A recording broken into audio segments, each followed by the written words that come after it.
في الفيديو ده أنا هقولك خطة مكونة من خطوات بسيطة تقدري تتغلبي بيها على ال PMS أو بعبع الهرمونات بتاع كل شهر.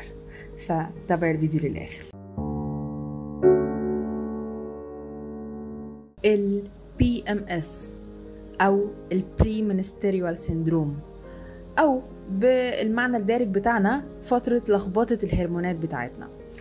الفترة دي فترة حرجة جدا في الشهر، وهي مش فترة البيريود نفسها، هي الفترة اللي بتبقى قبل البيريود نفسها. وعلميا الفترة دي بتبقى كل هرمونات الجسم منخفضة بما فيهم هرمونات الأنوثة وكمان هرمونات الذكورة. وللي مش عارف أو مستغرب، احنا كبنات عندنا نسبة من هرمون الذكورة، الحركة والأكتف والنشاط وإن احنا ننجز ونخطط للمهام ونركز فيها، بيدي فوكس، بيدي قدرة على الإنتاج بشكل أكبر. ففي فترة ال PMS النوعين من الهرمونات بيكونوا انخفضوا، وده بيخليكي مش في مود كويس بسبب انخفاض هرمونات الأنوثة، ومش في حالة تشجعك على الإنتاجية والإنجاز، وده بسبب انخفاض هرمون الذكورة. فالعملية بتبقى صعبة جدا من كل النواحي. فسيولوجيا جسمك بيبقى مش قادر أصلا إن هو يبذل مجهود في أي مهام جديدة، وبلس طبعا المود الوحش. ففي الفيديو ده أنا جاية أكلمك من واقع تجربتي الشخصية، وأقولك 5 خطوات لو طبقتيهم هيقللوا جدا من حدة المشكلة دي، وهيفرقوا جدا في مودك ونفسيتك وإنتاجيتك. أول حاجة، تقبلي دورة الهرمونات في جسمك. تقبلي ان انتي ست، وان انتي محظوظة بان انتي ست، ومحظوظة بكونك ست، وان البيريود دي دورة حياة جوه جسمك. الدورة دي مسؤولة عن ان هي بتجيب انسان جديد للحياة.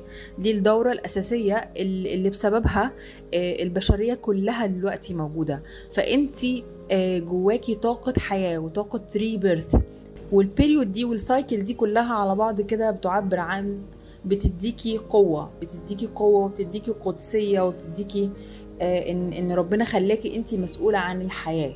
يعني انتي من خلال جسمك ده بتهب الحياة لبني آدم وإنسان جديد. فتقبلي ده وحبي ده، لأن كتير من البنات جدا بتبقى مش مبسوطه ومتضايقه وبتقولي يا ريتني ما كنت بنت، يعني انا ليه بنت يا رب، ليه خلقتني بنت. انا بشوف ده كتير جدا. بنات كتيره معترضين على انوثتهم، معترضين على ان هم كل شهر بقى بيدخلوا في الحاله دي وبيدخلوا في المود ده. ف الحاجه دي عرض جانبي لحاجه كبيره جدا وهبه كبيره جدا ربنا عطاها لك، لازم تبقي ممتنه وشاكره ليها. تاني تip هي ان انت تاخدي بريك.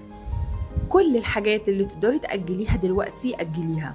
إذا عندك شغل تقدري تأجليه أجليه، إذا تقدري تاخدي أجازة خدي أجازة، إذا تقدري شغل البيت تأجليه شوية أو تجيبي حد يعمله بدالك اعملي كده.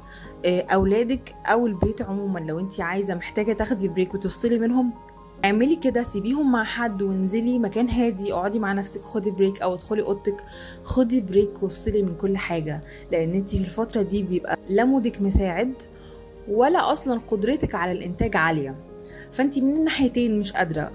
وان انت تضغطي على نفسك ومن منطلق برضو ان انت رافضه انوثتك وتقولي لا ده دلع، هو انا كل شهر هقعد اجل شغلي. لو عملتي كده وضغطي على نفسك زياده عن اللزوم هتدخلي في مرحله بيرن اوت واحتراق نفسي، هتضاعف معاكي جدا الشعور بالاكتئاب والمود الوحش ده، وهتحسي ان انت فعلا بقت ابسط الاشياء تقيله على قلبك، مش قادره حتى ان انت تشيلي كوبايه من مكانها. فاحترمي جسمك واحترمي رغبته واحترمي فسيولوجية جسمك، وان هو بيطلب منك ان انتي تاخدي راحة. ربنا سبحانه وتعالى في فترة البيريود لان احنا بنتعب فيها ادالنا اجازة، يعني ادالنا اجازة من الصلاة، ادالنا اجازة من الصيام. فده يدل على ان المرحلة دي فعلا مرحلة الجسم فيها بيبقى مرهق ومجهد جدا. وباي ذا واي في بعض الدول بتدي للستات اجازه في فتره البيريود بتاعتهم. فانتي ما تبقيش قاسيه على نفسك، ما تضغطيش على نفسك زياده عن اللزوم، خصوصا في الحاجات اللي مش urgent، الحاجات العادي لو اتاجلت الدنيا مش هتقف. هقول لكم حاجه ممكن بعضكم يتضايق مني فيها، بس بصراحه لما انا ببقى في المود ده ومضطره ان انا اصور فيديو باجله. ممكن تتضايقوا مني وتزعلوا عشان كده ساعات باخر عليكم في الفيديوز، بس انا بصراحه الاولويه الاولى لجسمي ولراحته ولنفسيتي طبعا. تالت تip وهي عكس التب اللي فاتت شويه. انا طلبت منك في النصيحه اللي فاتت ان انت ما تعمليش مجهود زياده عن اللزوم، ما تضغطيش على نفسك زياده عن اللزوم نفسيا او بدنيا. بس النصيحه دي بقولك ان انت قومي اتحركي واعملي مجهود بدني.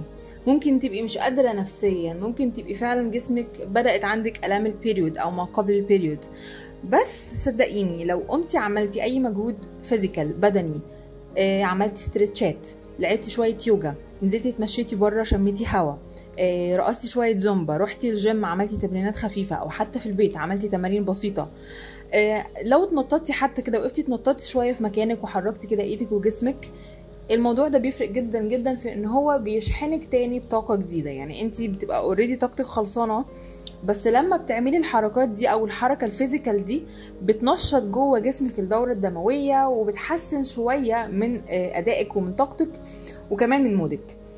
فاعملي حاجه مجهود بدني بسيط جدا جدا، واعملي حاجه بتحبيها، مش لازم تروحي جيم تشيلي اثقال، اعملي اي حاجه بتحبيها. لو شغلتي شويه موسيقى ويعني حركتي جسمك عليهم، او رقصتي زومبا او اتنططتي شويه، هيفرقوا جدا جدا معاكي. التب اللي بعد كده هي ان انت تطبقي مبدا 80-20. يعني ايه مبدا 80-20؟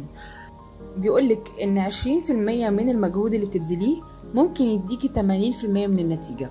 بمعنى ايه؟ بمعنى مثلا لو انت البيت مبهدل وانت محتاجه ومضطره ان انت ترتبيه، ما تروحيش ترتبي الحاجات الادراج مثلا او الحاجات المخفيه البعيده عن العين. انت هتبذلي وقت كبير جدا ومجهود بدني كبير جدا، وفي الاخر لما تيجي تبصي على الاوضه هتلاقيها برضو مبهدله. ليه؟ لان انت بداتي بالحاجات اللي مش شايفاها عينك، فانت في الاخر النتيجه المحصله انت مش شايفه نتيجه او فرق شاسع. لكن لو عملتي العكس، لو بداتي بالحاجات اللي باينه جدا الواضحه جدا للعين اول ما بتدخلي مثلا الاوضه ورتبتيها، مش هياخد منك مجهود كبير زي التفاصيل الصغيره، بس في نفس الوقت هيديكي نتيجه كبيره. فطبقي الكونسبت ده والمبدا ده على اي حاجه انت مضطره تعمليها، وباكد تاني على كلمه مضطره، لان زي ما قلت لو في حاجات انت مش مضطره تعمليها او ليها حلول بديله او تقدري تاجليها شويه، اعملي ده بدون تردد. لكن الحاجات اللي انت مضطره تعمليها طبقي عليها مبدا 80-20 علشان تحسي ان انت انجزتي، وفي نفس الوقت ما تستهلكيش كتير من طاقتك اللي هي اوريدي اساسا قليله في الفتره دي. وخامس واخر تip ممكن تعمليها وبتفرق جدا جدا في المود، هي ان انت تدلعي نفسك. انا عارفه ان في الفتره دي احنا بنبقى حابين نقعد كده على الكنبه وما نعملش اي حاجه وما نفكرش في اي حاجه، بس برضو تطبيقا لمبدا 80-20 انت ممكن تعملي حاجات بسيطه جدا تفرق جدا في مودك ونفسيتك. زي مثلا ايه؟ زي مثلا ان انت ترشي معطر في الاوضه، زي مثلا ان انت تولعي شمعه، ان انت تشغلي ميوزك ريلاكسنج كده هاديه، ميوزك كده للاسترخاء هاديه تساعدك في ان انت تريحي اعصابك. زي ان انت وانت قاعده على الكنبه او على السرير اعملي مساج بسيط لوشك، لمنطقه الجبهه، لمنطقه الخدود او الوجنتين. في سبوتس كده، مناطق لو عملت لها شويه مساج بتعمل سريان للطاقه كده وبتخرج منك كميه ستريس رهيبه. ففي حاجات بسيطه تقدري تعمليها. لو تقدري تعملي حاجات يعني اكتر من كده، زي ان انت تروحي سبا، زي مثلا ان انت تقومي تعملي ماسك، تقومي تعملي سكين كير روتين كامل، فاوكي طبعا بلا تردد اعملي كده. لكن لو انت مش في المود، وانا عارفه ان معظمنا بيبقى مش في المود الفتره دي، فاعملي حاجات بسيطه جدا تفرق في نفسيتك وتحسسك ان انت واخده بالك من نفسك. الاحساس ده حلو جدا جدا، ان انت تحسي ان انت بتطبطبي على نفسك وبتاخدي بالك منها، احساس حلو قوي. ففي النهايه اللي انا حابه اقوله لك ان انت الفتره دي ما تضغطيش على نفسك، الفتره دي خليكي رفيقه بيها، كانك بتعاملي واحده غيرك، كانك بتعاملي واحده صاحبتك، هتطبطبي عليها، هتساعديها، هتحاولي تعملي لها حاجات بسيطه تخرجها من المود.